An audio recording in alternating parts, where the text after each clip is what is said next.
This is Make It Plain. Make It Plain. MIP With Masamela Matfumo. Mark Thompson. Make It Plain. Get woke. Why choose a Sleep Number smart bed? Can I make my side softer? Can I make my side firmer? Can we sleep cooler? Sleep Number does that. Cools up to 8 times faster and lets you choose your ideal comfort on either side. Your Sleep Number setting. And now save 50% on the new Sleep Number limited edition smart bed. Limited time. Exclusively at a Sleep Number store near you. Learn more at sleepnumber.com.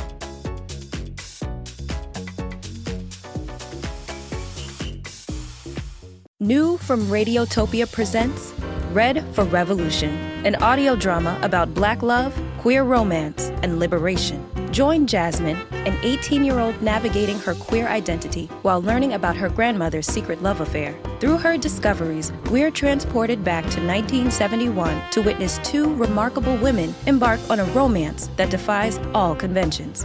Subscribe to Radiotopia Presents and listen to Red for Revolution wherever you get your podcasts.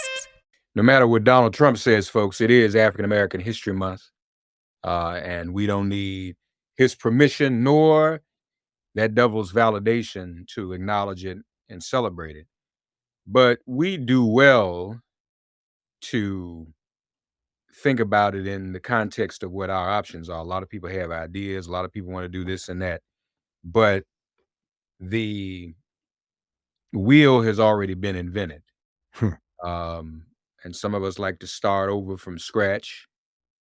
But the wheel has already been invented when it comes to what we must do as a people in every aspect of life. Du Bois once said, by the time the Europeans even heard of Africa, the whole of human ingenuity had already been exhausted, meaning that every aspect of life we enjoy, the Africans had already discovered. Obviously, there have been developments, there have been innovations, but the science that allowed the Mars rover to send back HD video from Mars yesterday was science that was originally discovered by our Kemetic ancestors. What we see now is just the building upon that.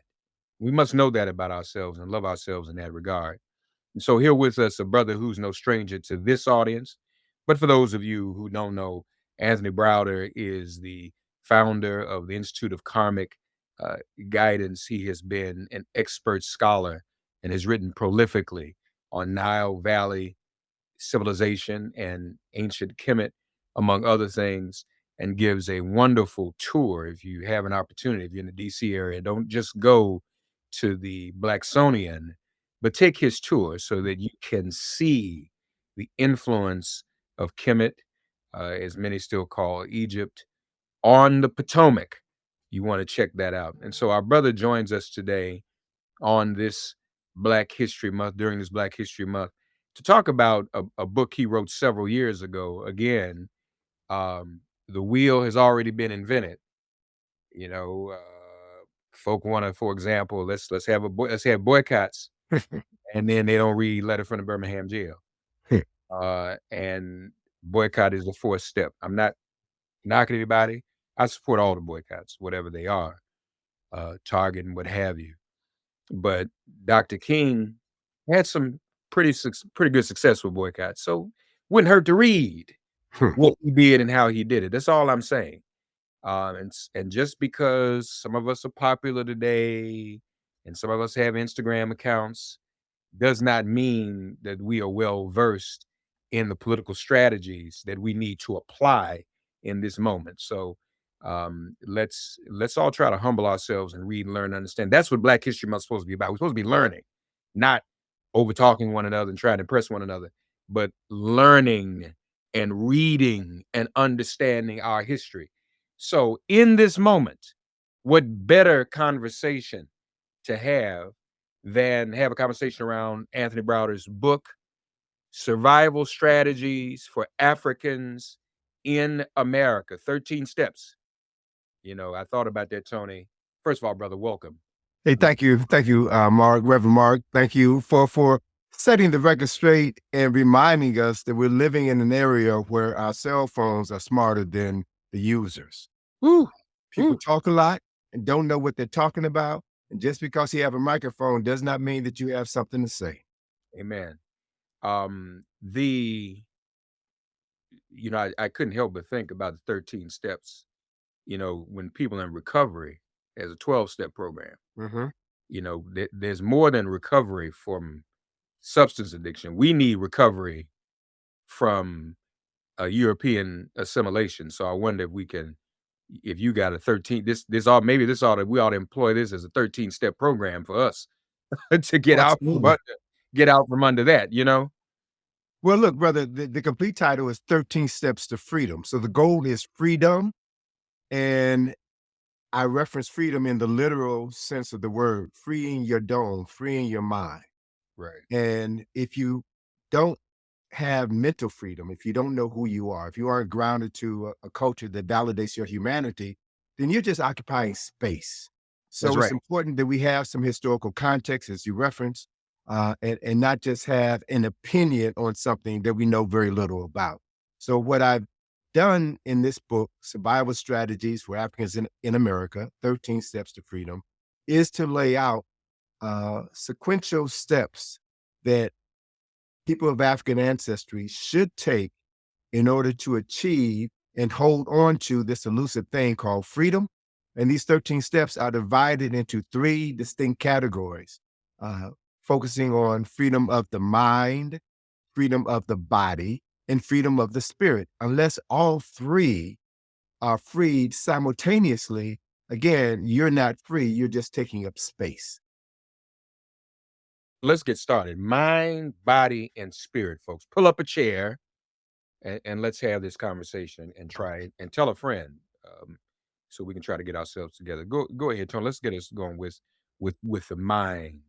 And in chapter 1, you acknowledge that we should acknowledge that the most persistent problem confronting us is persistent, y'all, racism and white supremacy. Yes, sir. It's a chronic problem. And if you don't mind, I like to just run through the 13 steps and then zero in on each one. So the first step is racism and white supremacy are the most persistent problems confronting Africans in America. Step 2 is become aware of the power of the media. Step 3, perception precedes being. You are who you believe you are. Step 4, information is power, but power is nothing without control. Step 5, empower your mind. See the world through African eyes. First 5 steps focus on the African mind. The next 4 steps focus on the African body. Step 6 is become aware of the uniqueness of your African body. Step 7, develop cultural and holistic approaches to health. Step 8, become aware of your mind-body relationships. Step 9, familiarize yourself with the mysteries of melanin. The next 4 steps focus on the African spirit. Step 10, learn to interpret religious imagery. Step 11, learn to honor the memory of your ancestors. Step 12, learn to prepare yourself for war and peace. And step 13 is probably the most significant for us at this particular point in time in history. Step 13 is learn how to live in the new America. Now, I wrote this book 29 years ago, brother, and it was an outgrowth of my first book, From the Browder File, which has served as a perennial bestseller. It was a book that put a lot of people on the path to wanting to know more, read more about their history and culture. And I was getting a lot of favorable feedback from that book, and I felt that I could better serve my audience by laying out a process by which they can apply this information in their lives. See, I'm a person who lives with the knowledge that knowledge means nothing if you can't find a way to apply the knowledge in your life, practical application. And if it doesn't work, then you need to throw it away and find something else that does, because the clinical definition for insanity is doing the same thing over and over again and expecting different results. So to a large extent, the thinking of most Black folk in America is stuck in a mindset that was cultivated in the 50s and 60s. Certain strategies that worked in the 50s and 60s won't work now. because we live in an entirely different era. We have access to more information. And what is clear to me in my years of studying our history and culture is it's what Neely Fuller, who passed away on the 1st of this month, who we're going to be lifting up this Thursday. Neely Fuller summed up our reality very simply when he said, if you don't understand the essence of racism and white supremacy, then everything that you think you understand will only confuse you. So when I hear people bemoan the outcome of the recent presidential election and cry crocodile tears, I say, well, they really don't understand this system. They don't understand what's at play in the larger game that's being played. When I heard people complain about Project 2025, what are we going to do? What are we going to do? I said to myself, you really don't understand history, because Project 2025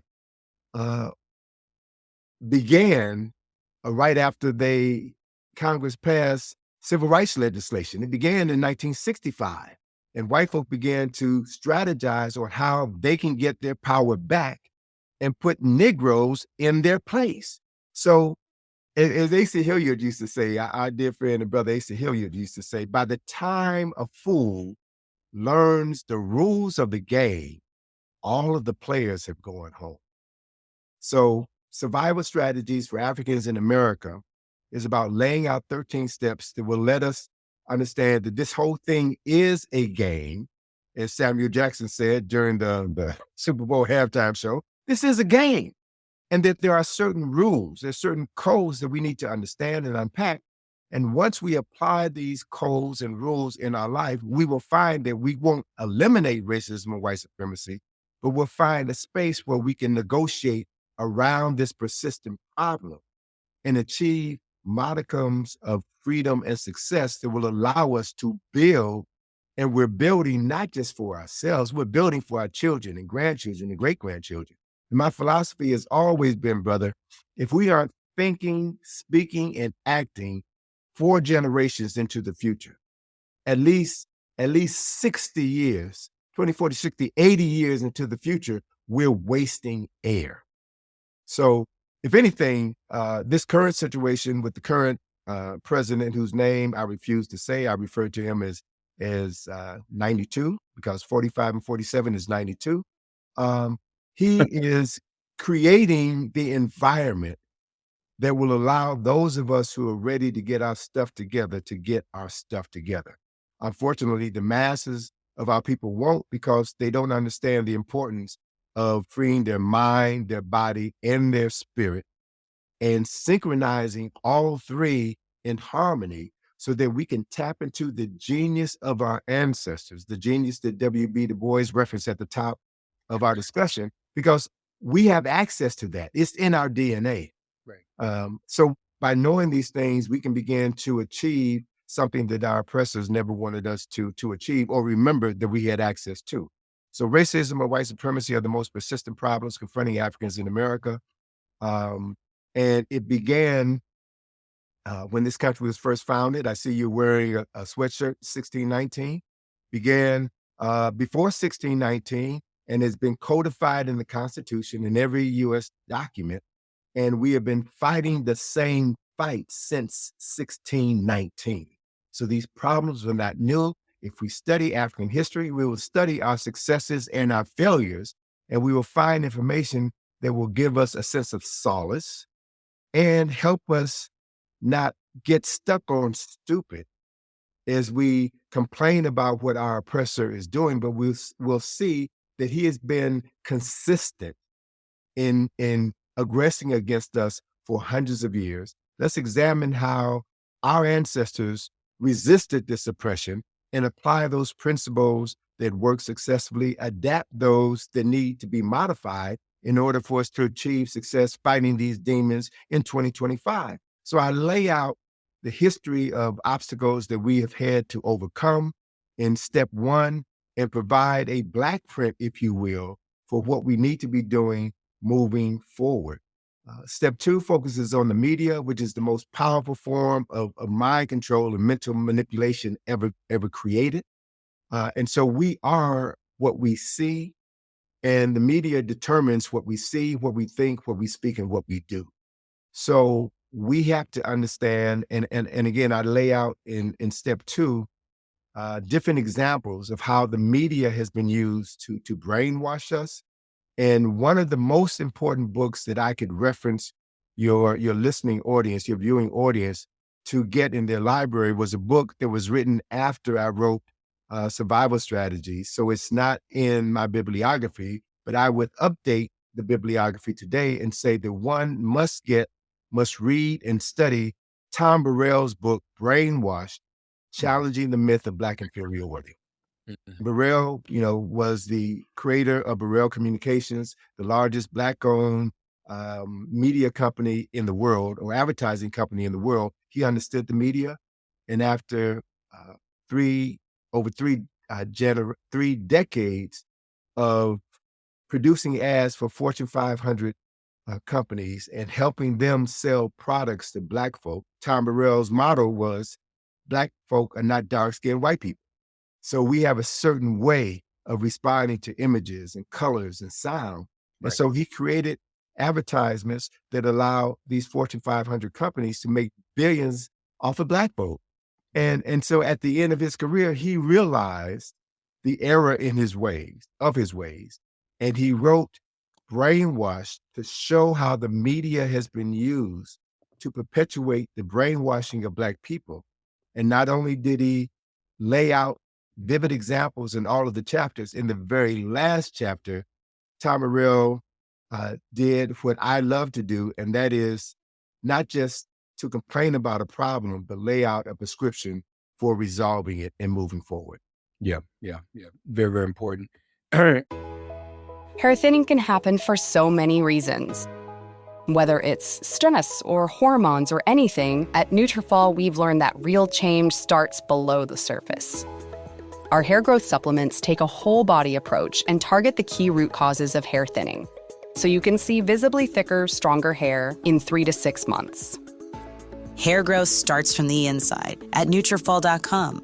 That's Nutrafol.com.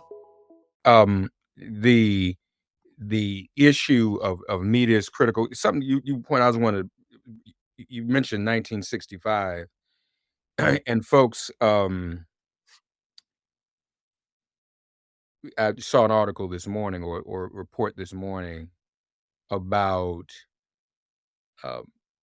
how, as Tony said, people have been trying to whitelash since the 60s to get back some of the victories we won. Sure. And now it has become global. When you see people like Elon Musk making the Nazi salute, PayPal is run by all former white South Africans. Well, now they're not former. I mean, they were raised in South Africa. Nazism, apartheid, folk want to bring that back. And just to tie it in the media, who controls our media? Exactly. Who controls our social media right now? We are clearly under that control. Step 3, perception precedes being. You are who you believe you are. Who do we believe we are, Tony? And how should we see ourselves? Who should we believe ourselves as being? Because of the fact that we've been educated in America, we've been socialized to think like Americans. We've been socialized to think and function like white folk. We've been educated by them. We know their history better than we know our own history. Right. We have too many of us have adapted their standard of beauty. One of the most popular essays in my first book, From the Browder File, is entitled The Politics of Hair. And in that essay, I talk about how you can always determine the social status of Black folk and the future of Black folk based on our hairstyle. So I'm looking at the 50s and 60s. We was wearing perms and processes, but then in the 60s, we centered ourselves within African history and culture, and we started wearing our hair naturally. We started wearing African clothes. We took on African names. But all of that consciousness, the hair then was a symbol of our raising consciousness. And as our consciousness grew among the African-American population in the late 1960s, that consciousness spread around the world. Stephen Biko said he was influenced by what African American students were doing. And so our oppressors had to shut that down. Hence, in the early 1970s, we get Superfly, we get the perm, we get black men getting rid of their fros, getting a perm, and then drugs come in and flood our community. We go from the perm to the Jerry curl.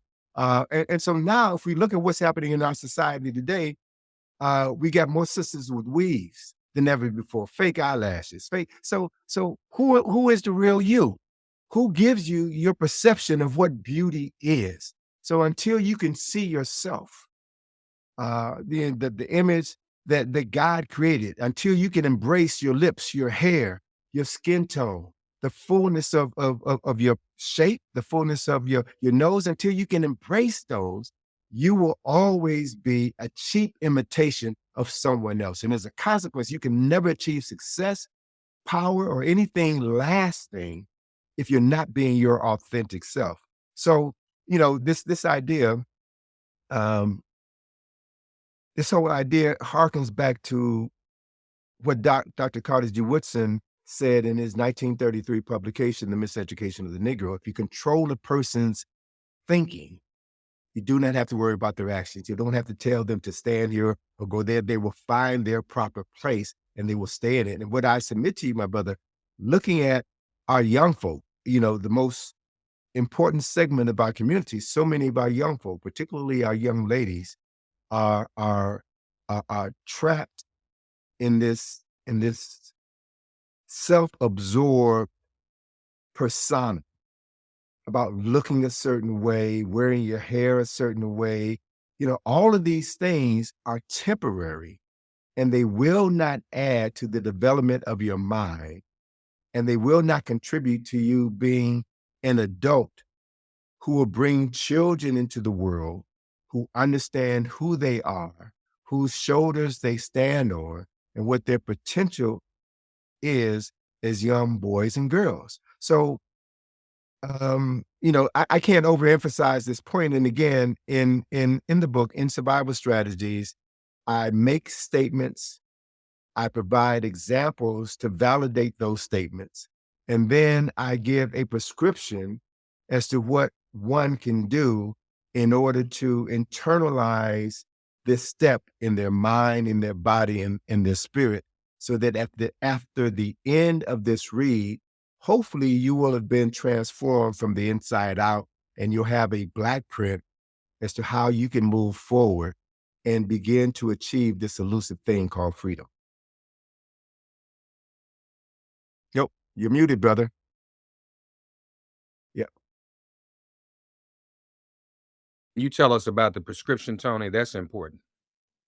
Yeah, well, as I said, as someone who has been self-employed for 46 years, I live my life knowing that I have to constantly check what I'm doing to ensure that I'm going to achieve my objectives so that I can pay my mortgage, I can take care of all of my fiscal and social responsibilities. And so I understand that because of the extent to which African people in this country have been miseducated, and I want to stress this point too, that Carter G. Woodson was the second African American to receive a PhD from Harvard. And in an article that Woodson wrote for Marcus Garvey, Woodson said that it took him 30 years to get Harvard out of his brain. 30 years to get Harvard out of his brain. And so we need prescriptive measures to help us understand where we are and how to get to where we go. So again, at the end of each step, I provide a prescription, I provide references so that if a person wants to drill down a bit deeper into a specific step, then I provide the resources so that people will understand this is not just Tony Browder saying these things. I'm giving you the sources from which I've derived this information so that you can see how I arrived at these conclusions. And I trust that with a thorough investigation in the particular step, then you will see the value of what I'm sharing with you. You will follow the prescriptions, and then you will apply them and then proceed to the next step. So by the time we get to the 13th step, then we've got a mind that is clear, a mind that doesn't have to reinvent the wheel, but we can go back to the people who have created warehouses of wills that we can access now in order to build a vehicle and the roads to carry us across so that future generations won't have to do this heavy lifting again. Very important. The next step is, and we're on step 4 now, folks, we encourage you to get the book too. Information is power, but power is nothing without control. Talk to us about that, Tony. What do we mean when we say that? Well, the inspiration for that came from an advertising for Pirelli tires back in the early 90s. And the tagline for that ad was "Power is nothing without control." And the spokesperson for this advertising campaign was Carl Lewis, the track runner. Mhm. And I was in the UK doing some presentations and saw a Pirelli ad featuring Carl Lewis, an ad that I had not seen in the United States. It was Carl Lewis in a starting position with his hands on the ground, his butt up in the air, getting ready to take off, but he's wearing red high-heel shoes.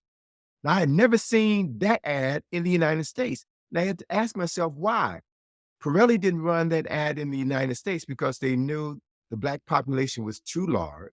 They would find that ad offensive and it would undermine the efficacy of that advertising campaign, but they used it in an environment where we had no power, right? So I build this step 4, around the fact that if you don't have power or the control to use your power strategically, then the information means nothing. Mm. They go hand in hand. Get the intelligence, figure out what the opposition is doing, develop your plays, execute your plays. And if you are successful, you will win the ball game. You'll have control. So it's a very easy process, but we have to realize that it is a game and we have to know how to play the game to win. Step 5, empower your mind. See the world through African eyes. As Tom Burrell said, Black people are not dark-skinned white people. We have a different history. African people, the history of African people is the oldest history of human beings on the planet. Most people don't realize, and we aren't taught this in school, that the first Homo sapiens sapiens, modern man, lived in Africa and Africa alone 300,000 years ago. That's been documented, that's been substantiated. No one can deny that fact. We also know that, and the information that I'm sharing with you comes out of an exhibit in the Smithsonian Museum of Natural History in the David Koch Hall of Human Origins. David Koch of the Koch brothers, right? This exhibition is over 20 years old. So the information is a little dated, but the truth is still there. In this exhibition, it states that Africans were the only people on the planet 200,000 years ago, and that Africans began walking out of Africa and populated Asia 60,000 years ago, and that another group of Africans walked out of Africa and populated Western Asia, the landmass that we now call Europe. They did that 40,000 years ago. So if we put a pin in those 3 historical markers, Africans were the first human beings on the planet. The first human beings in Asia were Africans. The first human beings in Europe were Africans. So everybody on this planet is of African ancestry. There's no such thing as race. Race was a false construct that was created by racists at Göttingen University in 1777. So these are historical facts which we aren't taught in school. Even if you HBCU, we won't be taught this information. But the most important fact that we have to understand is one that I still don't hear people discuss, and that is geneticists have stated about 2 decades ago, geneticists have identified when the genes of Africans living in Europe mutated and they lost their melanin, and Africans became Caucasians, i.e. white people. And white geneticists said that these genes mutated somewhere between 8 and 12,000 years ago. Now, understand the significance of that simple statement. So if Africans have been on this planet at least 300,000 years, and Europeans, the people who created this system of racism and white supremacy, have only been on this planet, let's just say 10,000 years, it means that African people, people of African ancestry, have a 290,000 year head start on the people who have been oppressing us all of our lives. Why don't we know that history? So when we begin to see our world from that perspective, brother, we have tons and tons of life stories that validate who we are as human beings. And by internalizing these stories, we can begin to empower our mind and do the things that we were born here on earth to do. So that sums up the fifth step and solidifies the power of reclaiming your mind so that then you can begin the process of reclaiming your body and achieve this thing called freedom. As we get ready to move to body, folks, this is one of the things I've always argued when we talk about our young people and how we approach teaching them and what they are learning or not learning in school. You know, even in the STEM fields, we were the creators of STEM. Absolutely. African people. That's who we are. And imagine if that was infused into our self-esteem. If we knew that going in, that is within, you know, we talk about Kendrick, what Kendrick was doing even before the halftime show. Royalty in my DNA. Absolutely. That's what Anthony Broward is saying there. So he's been exposed that. We must expose ourselves to that. And if we would only help our young people understand that they are descendants rather of the first civilization builders, the first scientists, the first tradespeople, the first statespeople, all of that. The first people even to interpret humankind's perception and relationship with God, to speak to that, to acknowledge that. And so, and to document that in those stories, mind, body. We're going to move to body now as we talk about the survival strategies for Africans in America. And now is the time. See, if you do these, if you go through this, Trump can't hurt you. You can't, he does not control your reality. In fact, you are prepared to resist and overcome Trump. All right. Part two. Body. Step 6 is become aware of the uniqueness of your African body. So I'm sure when you lived in D.C., Brother Mark, were you familiar with Dr. John Chazelle? I believe so, yeah. Okay, he was a physician out of Baltimore. Yeah. And Dr. Chazelle often talked about the sick care system. He was the first person who I remember using that phrase. We don't have a healthcare system, we have a sick care system. Right. The sick care system was created by white men for the benefit of white people. So in the medical industry, even the rats are white. They test all of the medicines on white rats and white rabbits because white genes are genetically inferior genes. They're the weakest genes of any structure. And so if you're creating medicines, you want those medicines to work best on the weakest genes. So everything in the medical industry is skewed toward white people. As a consequence, Black people, when they become ill, are often misdiagnosed or given doses of certain medications that don't work as well in our bodies because this system was not designed specifically for our healing.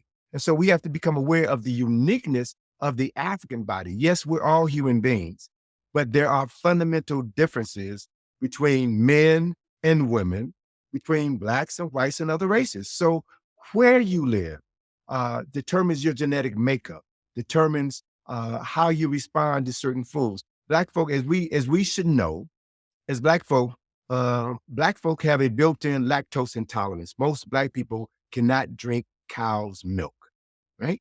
Because we lack certain enzymes that allow us to digest the milk. So black people who don't know that and feed their children cow's milk will have a propensity for colds, for flus, for mucus, for tonsillitis, and other illnesses that are directly associated with the consumption of foods that are not the correct foods that we should be internalized. Another good example is in the medical industry, the healthcare industry, there's a term that describes one being in picture perfect health. And that term is being in the pink. God damn it. I got brown skin. I can never be in the pink. Great. So the language in this profession is skewed toward white folk.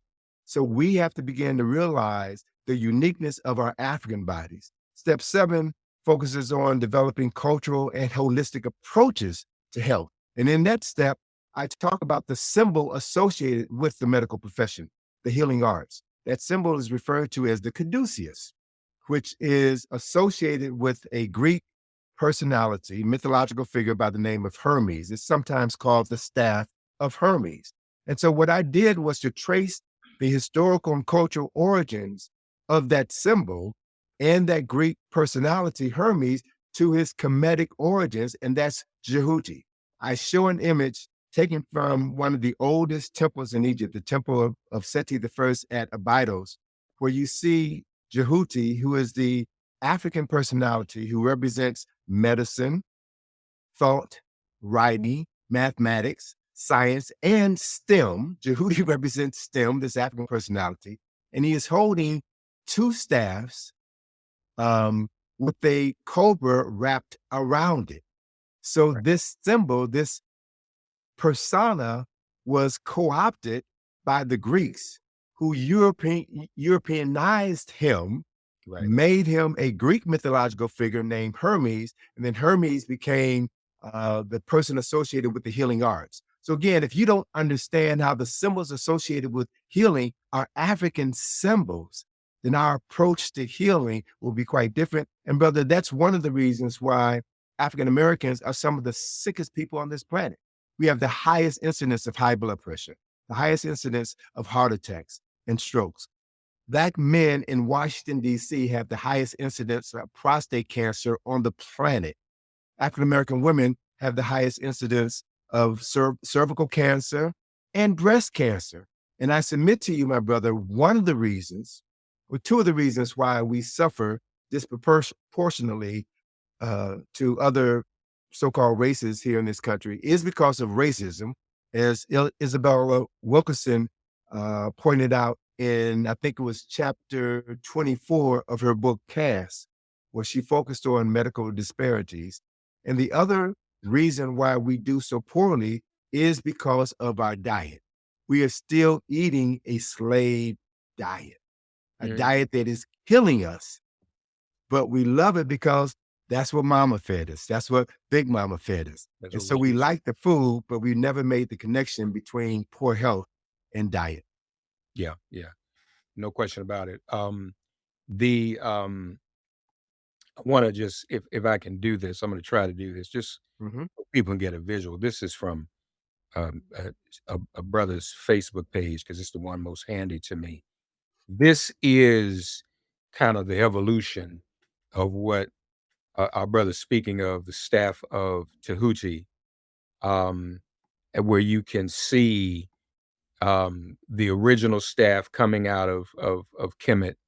I hope you all can see. Can you see that, Tony? Oh, yes, I can. Yeah, I'm trying to make it a little bit bigger so you can actually see how the staff, which later became the rod of Hermes. These are the symbols that we see when we go to the doctor's office, without even realizing that comes from ancient Kemet and ancient Egypt. So I just want people to get that as well. That's very important information for people to be aware of.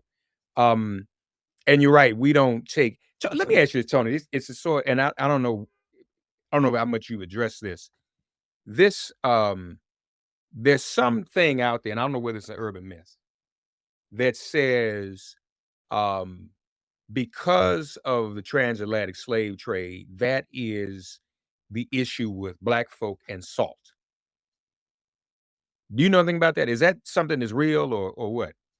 No, it's not so much the transatlantic slave trade. It is our diet. We eat foods that have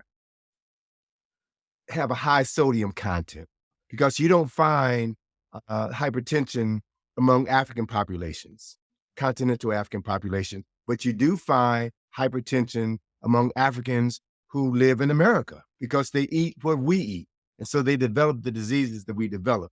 I will share this with you that is directly related to the Ma'afa, that is directly related to the transatlantic journey of our ancestors. And this comes from our dear friend, Dr. Patricia Newton, ancestor Patricia Newton. One of her popular statements was that the Africans who got on the slave ships were different than the Africans who got off of the slave ships. And what she was referring to is the new emerging science of epigenetics. Epigenetics is the study of how stress can change the genetic makeup of a man and a woman. And those changes in your DNA will be passed on to your children. The belief was that the genetic transference of certain material would happen across multiple generations, 3 or 4 generations before you would start seeing the results of parents having been subjected to a stressful condition. Epigenetics proves that it happens in one generation. So because of what happened to our ancestors in the Ma'afa, because of the chemicals that were secreted during the capture, during the time spent in the slave dungeons, during the onboarding of the ships, during that journey, during the beatings, during the rapes, during the unimaginable horrors that happened to our people, it literally changed our genetic structure. So the Africans who got off those slave ships were a different people. Hence, African Americans are different in some respects than continental Africans. And so if you look at what we have done as a people here in this country, Brother Mark, you know that there is something special about African Americans. Nobody sings like us. Nobody, engages in sports activities, dances like us. Nobody thinks like us. Nobody confronts evil like us. We have been a source of inspiration for the world since 1619. And that's because our genetic makeup was changed. It was changed for the better and it was changed for the worse. So what Survival Strategies is designed to do is to help make us aware of the positive and negative attributes that we have so that we can make a conscious choice to expand the positive, minimize the negative, so that we can achieve this elusive thing called freedom. Just for everybody to be clear, I'm going to put it up on the screen. For those of you who are not familiar with the term Ma'afa, the definition is there on the screen. It's this Kiswahili term for the great disaster. And that was our experience, obviously, during the transatlantic slave trade, or some would say the African Holocaust, the Black Holocaust, so to speak. Steps 8 and 9, become aware of your mind-body relationships. You've walked us through some of that. Sure. Tell us more, if you will. And also familiarize yourself with the mysteries of melanin. Absolutely. Well, what anyone who has been involved, anyone who has lived, brother, knows that what you think determines what you say, what you do, and the quality of your health.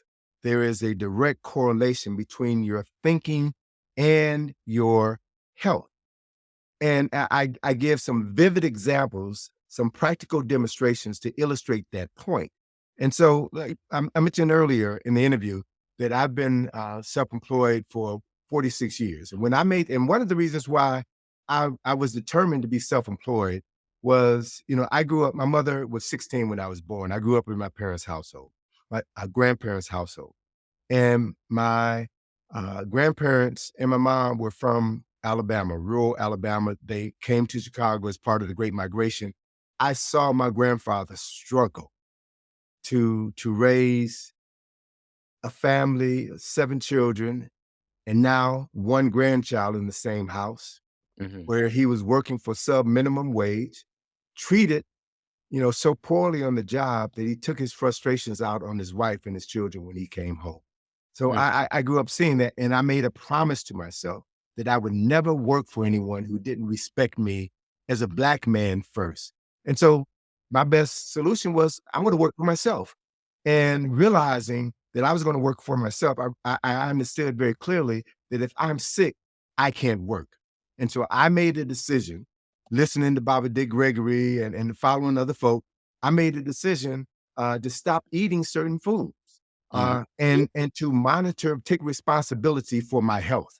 That's right. So I can proudly say that this October 12th, 2025, I have not eaten meat or chicken for 50 years. So my health is good because of my understanding of my relationship between how my mind thinks and how my body operates. Another important aspect of this mind-body relationship has to do with the essence of melanin, knowing what melanin is.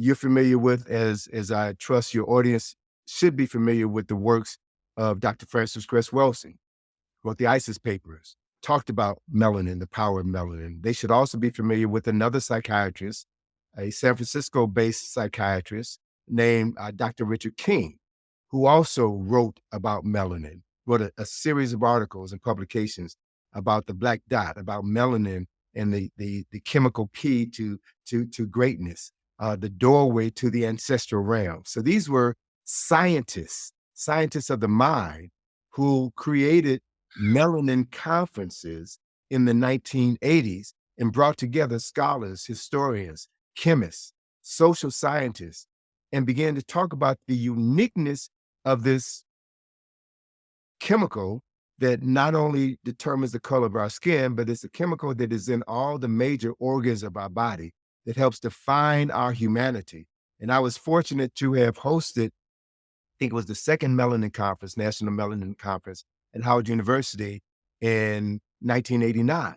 And I got to know a number of these scholars and began to truly understand the power of something, melanin, which most of us have never heard of. And I'll share this one piece with you that I'm sure you can relate to. One of the presentations at the 89 Melanin Conference was by Carol Barnes, who was an organic chemist. And he talked about the fact that the chemical structure of melanin, melanin is an alkaloid. And melanin bonds to other alkaloid substances, such as heroin, cocaine, and marijuana.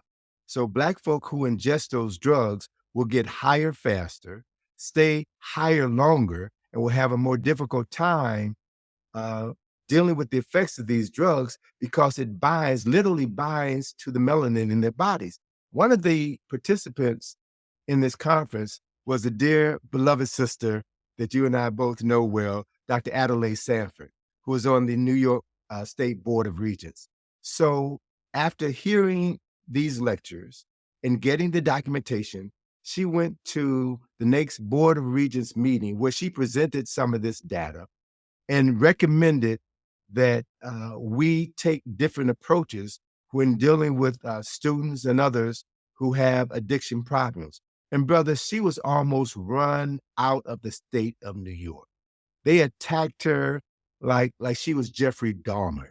Yeah. And then Time Magazine and a couple of other publications jumped on that and had headlines called Melanin Madness. They went after her, they went after Lynn Jeffries, and it was the beginning of the assault against Afrocentric scholarship. That's right. So melanin is a subject matter that is crucial to our ability to thrive as a people. We won't hear much about it in the general press or in the general sciences. And unfortunately, since the melanin conferences are no longer being held, most of the principals involved in that organization are now ancestors. There are too many people on YouTube, on social media, who know little to nothing about the subject matter and profess themselves to be experts. And so there's a ton of misinformation out there that is causing us more harm than good. So in step 9, I talk about the essence of melanin. I give the references, valid references that I want people to read and study for themselves so that they can understand the power of this chemical substance that identifies our essence as human beings. And one other important aspect of melanin that I got from my relationship with these scholars is that it is melanin that gives us this thing that we call soul. We move differently from others. We talk differently from others. We preach differently from others. We sing differently from others. We dress differently from others because of something that's in our DNA. So if we know who we are, if we know what we carry, that will translate into us thinking, speaking, and doing things differently, which will allow us to achieve this elusive thing that we call freedom. Absolutely. It's in our DNA, folks, as Brother Kendrick is trying to say to us. So we talked about mind and body. And folks, the book, Survival Strategies for Africans in America, is available wherever books are sold. But I would prefer they go to our website, ikg-info.com, or go to your local Black bookstore and let Amazon be your last purchaser of choice. Yes, sir. Yes, sir. We got to be about that too, y'all, because, it's no point in boycotting Target if we're going to start buying everything from Amazon. Part 3, 10, 11, 12, 13. Spirit, mind, body, now spirit, sisters and brothers. So, yeah, please go ahead. I'll run through the 4 and then I'll kind of lump them together in my discussion. Step 10, learn to interpret religious imagery. Step 11, learn to honor the memory of your ancestors. Step 12, learn to prepare yourself for war and peace. Step 13, learn how to live in the new America. Learning to interpret religious imagery, brother, that chapter comes out of many trips that I made to Ghana in the 90s. I must have gone to Ghana about a dozen times. And I was so happy to go home, right? To eat my grandmother's food, to see my relatives walking down the road in rural Ghana. But what really shocked me was, one, the number of white missionaries I found in Ghana. I could be in the bush and I see a white person just walking out of anywhere. They're there to recolonize African minds. And they understand the best means to do it, to come in, to build libraries, to build hospitals, to build wells, to help the people, and then to give them their interpretation of God. And the thing that shocked me the most, my brother, is that everywhere in Ghana, I saw these huge billboards with the blind, blue-eyed Jesus. Yeah. Right. And that bothered me because, here in the States in the 60s, Black folk began to, use Christianity as a means to liberate our minds and our souls. But we also began to see Jesus as a African, a person of color. And so I thought that issue was resolved. But in travel to Ghana, I realized that the oppressor is strategically using religion to enslave our minds and our spirits. And so I articulate that in this chapter, and I talk about how important it is to learn to interpret religious imagery and see the creator through your own cultural lens. And then step 12 focuses on learning to honor our ancestors. And this is so important because, Black folk are some of the most religious people on the planet, right? Right. That's right. And we believe in God because we know God is real. We know spirit is real. What we don't understand is the extent to which some people have used religion as a tool of oppression and enslavement. And so many of our people, I've found in my lectures and in my writings, many of our people have been socialized to believe that to call on your ancestors is to engage in devil worship. Right. It's something that is pagan. And that's only because, and that's a thought planted in our minds by our oppressors to separate us from our real strength and power. We are alive, my brother, because of the ancestors whose DNA we carry and whose memory we also carry within our souls. So one of the reasons why we have not been exterminated, we should be gone. We should have been wiped off the face of this planet based on what happened to us throughout the 444 years of the Ma'afa. But we are here because of what resides in our DNA. We're here because our connection to ancestors. That has been our most significant survival mechanism. I now refer to ancestral intelligence, knowing our ancestors and knowing how to pour libations, setting up an altar in your home, and honoring, those ancestors known and unknown, whose memory gives you strength, courage, and protection. I call ancestral intelligence the only AI that matters to people of African ancestry. That's the AI that has constantly saved our souls. This other AI that Musk and the others are talking about, that's going to lead to the destruction of European civilization, African civilization, and world civilization because it will be mismanaged just as they have mismanaged other resources on this planet. Climate change is real because of all the fossil fuels that they have been using.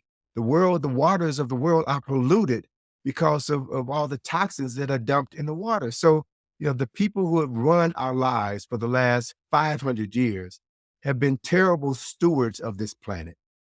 And so we've got to understand what our ancestors understood and be courageous enough to call on them, to ask for their guidance and protection in order to help us figure a way out of this war that we've been in all of our lives. Step 12 is learn to prepare yourself for war and peace. So the reality is, I remember in the 90s seeing an ad for the U.S. Army that says the first battlefield takes place in the mind.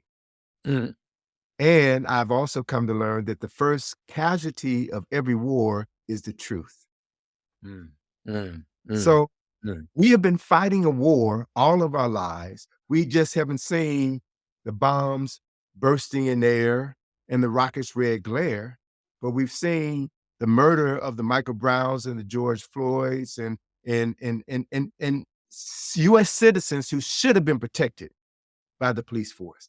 And yet we continue to die and nobody seems to give a damn. And when there is a gut reaction, as there was with the murder of George Floyd, and the only reason there was a gut reaction around the world was because this courageous 18-year-old sister videotaped his murder. And people saw that. And that caused the largest social protest in the history of humanity.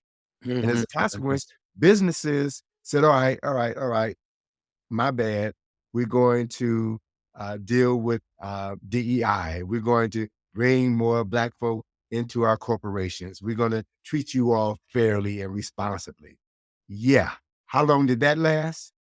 And now 92 is rolling all of that back. We didn't mean it. Yeah. We didn't mean it. So we're still fighting a war, right?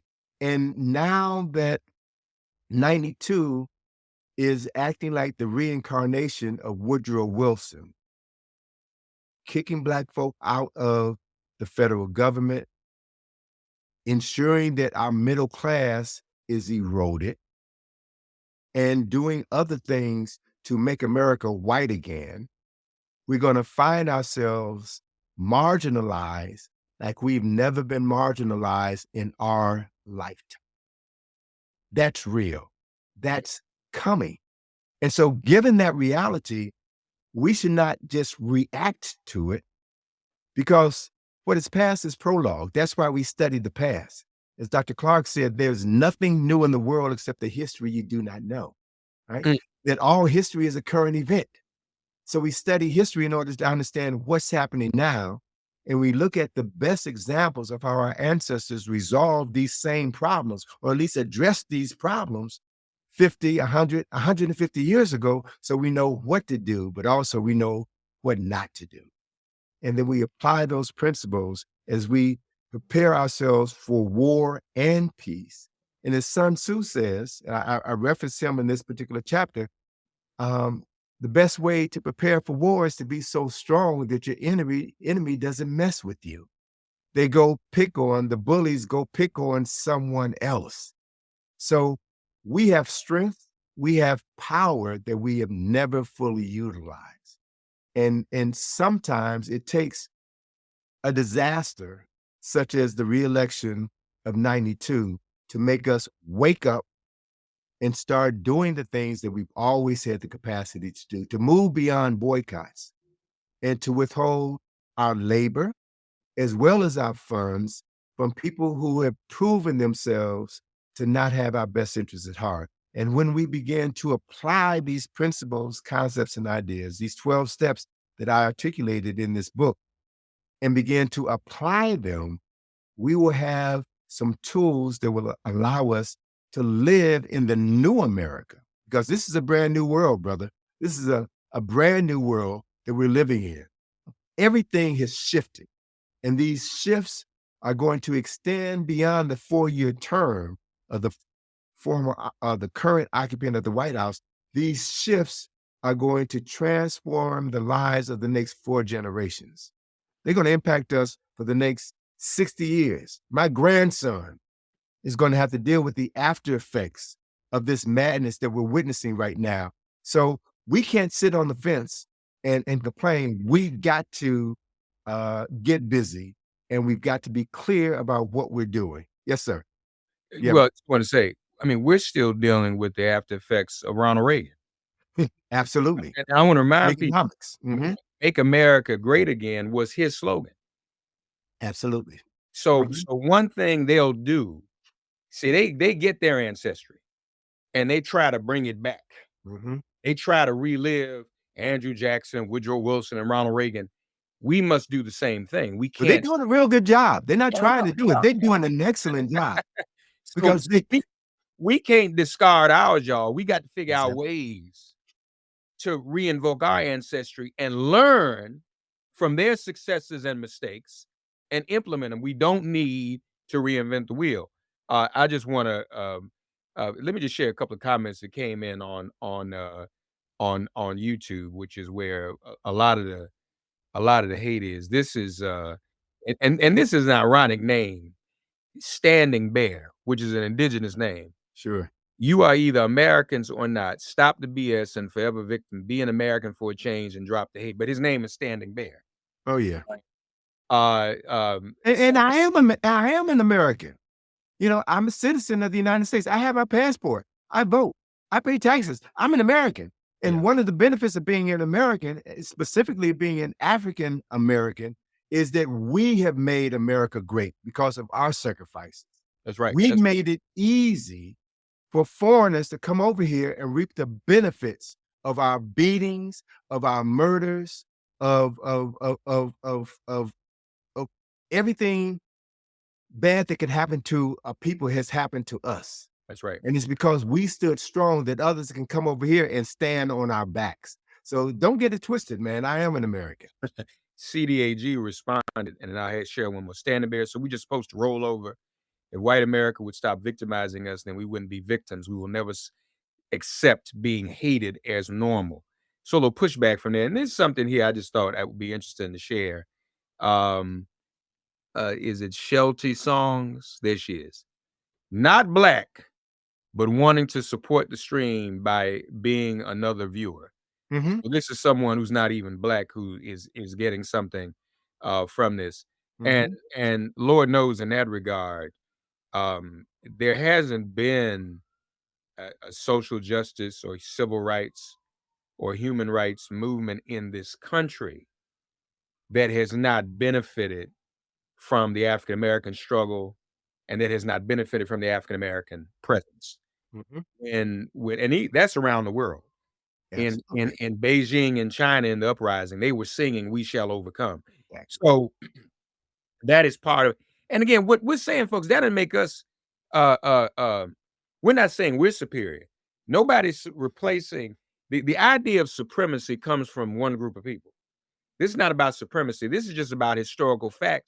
And every culture has something to offer humankind.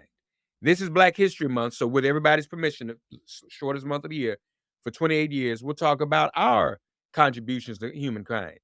I wish it was 28 years, brother. 28 days, I'm sorry. That's 28 okay. days. I get your point. I used to joke and say to people, let's practice this for 28 days, and then March 1st, we can go back to self-hatred.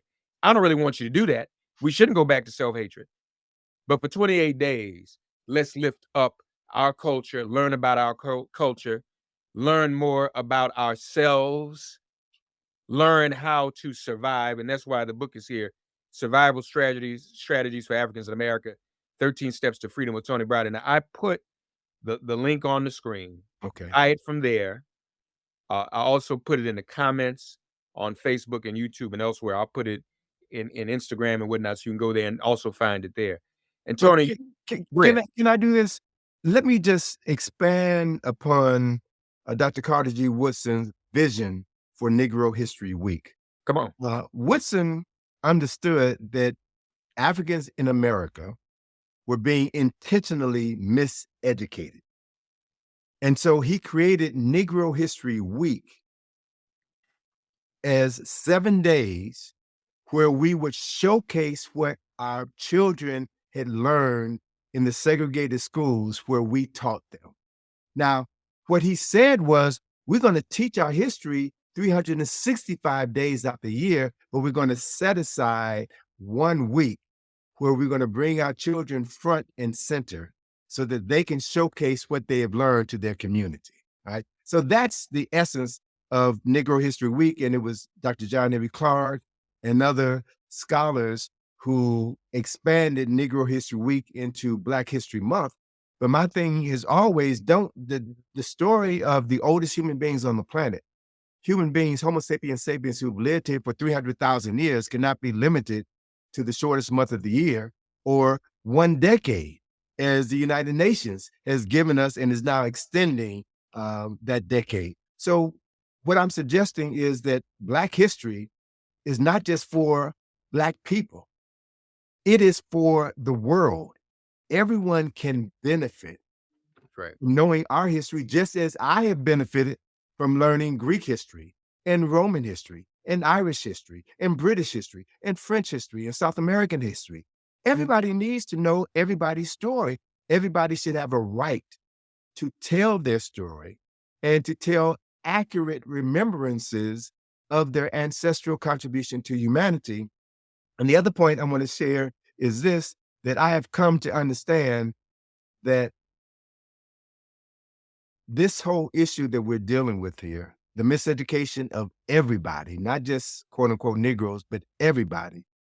The bottom line is, it's not about Black, white, red, brown, or yellow. The bottom line is consciousness. Yeah. It is about consciousness. And your consciousness is determined by what you know of yourself, what you know of the world, and what you know of others. I know some white folk who I trust better than some Black folk that I know. I know some Native Americans. So for me at this point in my life, it is your consciousness. It is the content of your character, as Dr. King said, that matters most to me. Now, because of the fact that I am an African American, I'm going to focus on myself. I'm going to focus on my family because that makes sense. That's what human beings do.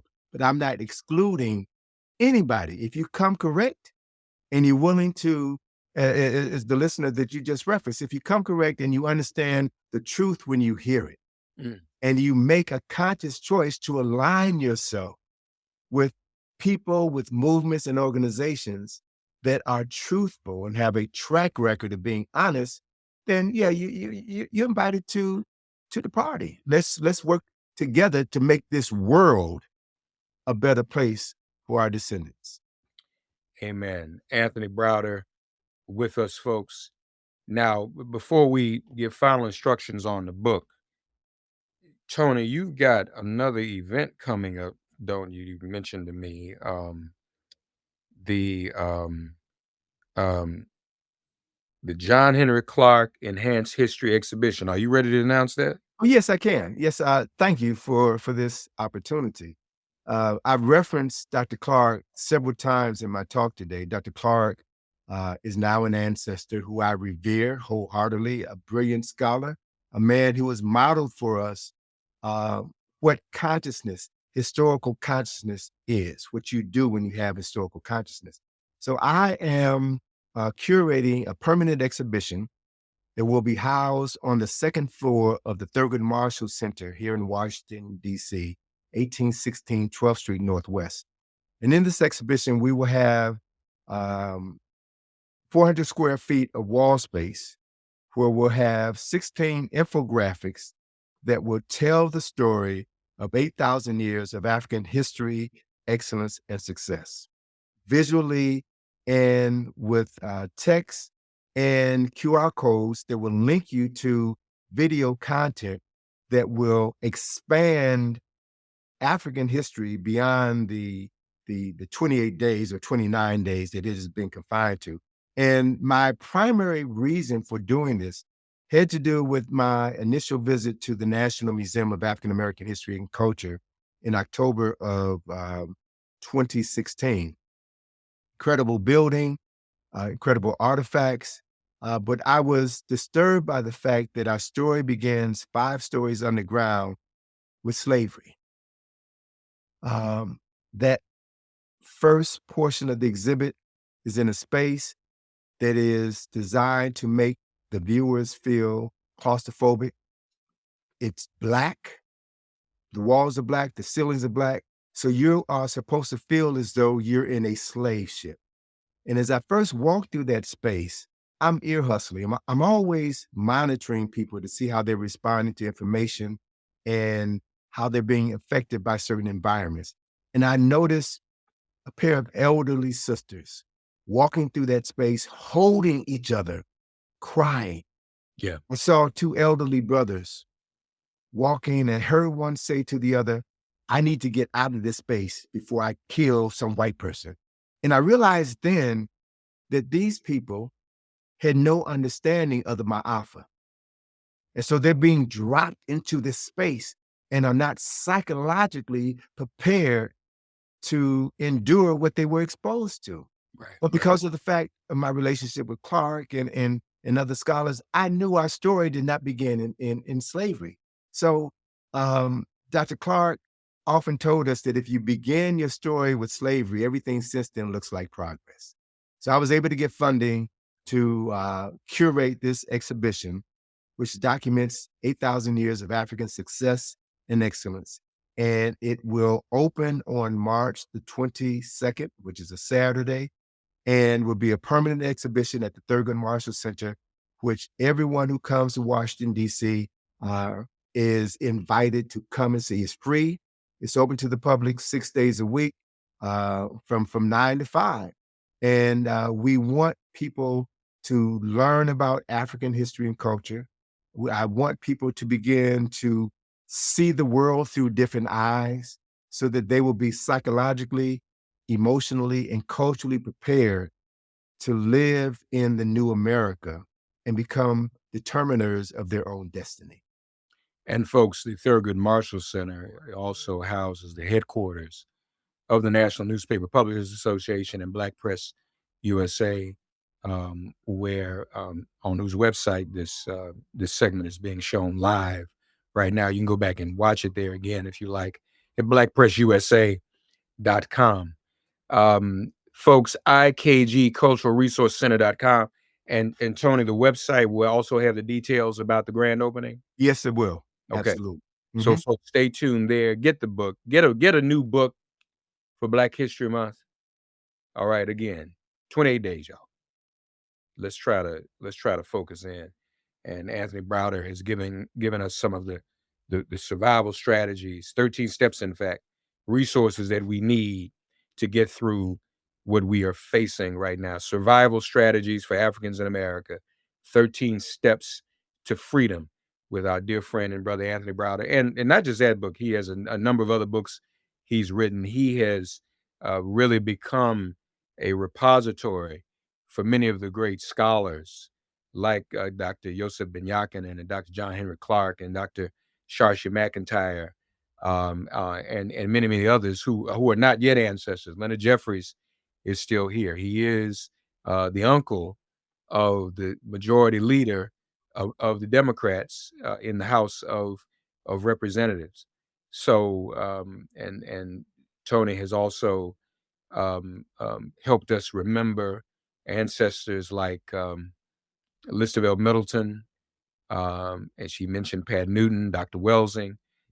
Neely Fuller just made his transition days ago, and many, many others. And so we're thankful for that as well. My brother, always meaningful to have these conversations with you. We don't do them often enough. Hope everyone has learned something. I always do. Every time I talk to Tony, I learn something new from what I learned before, and the way he presents it and what he shares. This is about us loving and appreciating and knowing our minds, our bodies, and our spirits. That is what we must be about. If we are survived, folks depressed, folks going through, folks traumatized, behind, as I'm a bar that behind 92. But we've been here before. Absolutely. And I doubt folks like Frederick Douglass and Harriet Tubman had the luxury of, or even our ancestors on the ships had the luxury of articulating depression. So we've got to keep fighting. We've got to remind ourselves who we are and lift ourselves up with this knowledge. Once again, Survival Strategies for Africans in America, 13 Steps to Freedom, available at IKG Cultural Resource Center, IKG Cultural Resource Center.com. Actually, a shorter URL is ikg-info.com. Okay. ikg-info.com will get you there. ikg-info.com. Now, I actually put the exact URL to the book itself in the comments. Perfect. On Facebook and on YouTube. It's in the comments, so go and look at that, and you all can see. My brother, thank you so much. All right. It's always my pleasure, brother, and I love you. I love what you're doing. Thank you. And we are brothers in the struggle. We are brothers in victory, and I look forward to running the victory lap with you. That's right. In the very near future. That's right. Tony and I have been doing this for a long time, y'all. And if somebody once said, we probably have forgotten more. Oh, absolutely. No question. But I knew you when I had hair, that was a while ago. And again, let me say before the world, I'm proud of you. I knew you when you were a college student, when you were standing tall while others were hiding. So you've been consistent. And I'm here for you, right? And that's the best I could say. I'm here for you, brother. I respect you. I love you. And whatever you need, you have it. Well, I appreciate that, brother. Back at you. Reciprocity, I feel the same way. I didn't even know I needed to hear that today, but I did. Absolutely. So give thanks, brother. We're going to make it, y'all. We can make it if we try. All right. Folks, thanks for joining us. This will also be on the podcast, wherever you get your podcast. Download that as well. Survival strategies for Africans in America. 13 steps to freedom, y'all. IKG-info.com. Be sure to go there and check it out. Thank you, everybody. Thanks for getting woke and listening to Make It Plain. As always, perform an act of kindness on behalf of an elder or young person. Write a letter to a sister or brother who just so happens to find her or himself incarcerated. Offer libations to the ancestors upon whose sturdy shoulders we all now stand. And above all, give thanks to the God of your understanding by whatever name you call her and him. All God asks of us is that we give each other love. Thanks for giving MIP love. And please remember to subscribe and give us a 5-star rating. If all hearts and minds are clear, it has been made plain.